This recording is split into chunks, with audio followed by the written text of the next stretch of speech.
స్వామివారిని. ఇక్కడేంటంటే మంజుల వాళ్ళు మేము కలిసి అయితే టెంపుల్‌కైతే వచ్చాము. చూసారు కదా! మేము ఆటోలో వచ్చాము. ఒకసారి చూసేయండి రియల్ వాయిస్ కూడా ఉంటది.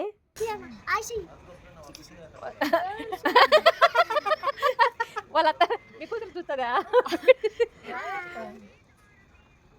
Hi friends. ఇక్కడ హాయ్ అంటే ఆడికి లేదు. ఇప్పుడు చెప్పు. ఏం చెప్పాలా చెప్తే చెప్తా. నేను చెప్తే నువ్వు చెప్పడం కాదు. మీ కూతురు వీడియో చూస్తారు కదా. నా కూతురు నచ్చుకుని ఎవరైనా చూసుకునేయండి.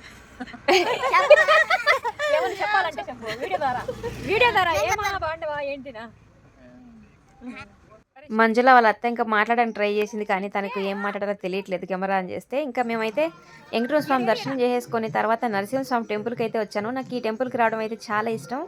వెంకటేశ్వర స్వామి గుడికి వెళ్ళినా కూడా నరసింహస్వామి గుడికి వెళ్ళలేదని ఒక చిన్న కొదవ అయితే మనసులో ఉండే. సో అందుకోసం అయితే నాకు ఈ టెంపుల్కి రావడం ఇంకా చాలా చాలా ఇష్టం.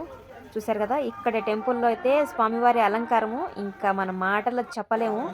ఇక్కడ వైకుంఠ ద్వారం కూడా కట్టారు. సో వైకుంఠ ద్వారం కూడా మా స్వామిని బాగా దర్శించుకొని లక్ష్మీ నరసింహస్వామిని అమ్మవారిని దర్శించుకొని ఇంకా స్వామికి అటు ఇటు ద్వారణం కట్టారు కాబట్టి ద్వారణం కింద అటు ఇటు దూరి తర్వాత ఇక్కడ చూశారు కదా గణపతిని అలంకారం, తర్వాత స్వామివారిని అమ్మవారి మహాలక్ష్మి అమ్మవారిని. సో అలంకారం అయితే అబ్బా ఇంకా చూడండి మాటలు లేవండి. ఇంకా వైకుంఠ ఏకాదశిలో అయితే 2 టెంపుల్కి వెళ్ళి ఇంకా మంజుల వాళ్ళ ఆటోలోనే వెళ్ళాము అందరూ కలిసి. సో వెళ్ళి అక్కడి నుంచి స్వామి 2 టెంపుల్స్ అయితే తిరుక్కొని అమ్మ మహాలక్ష్మి అమ్మ కటాక్షం మనందరికీ ఉండాలని మనస్ఫూర్తిగా కోరుకుంటూ గట్టిగా మొక్కుకొని ఇంటికి అయితే వచ్చామండి. సో ఇదైతే శ్రీ లక్ష్మీ నరసింహస్వామి టెంపుల్ అండి.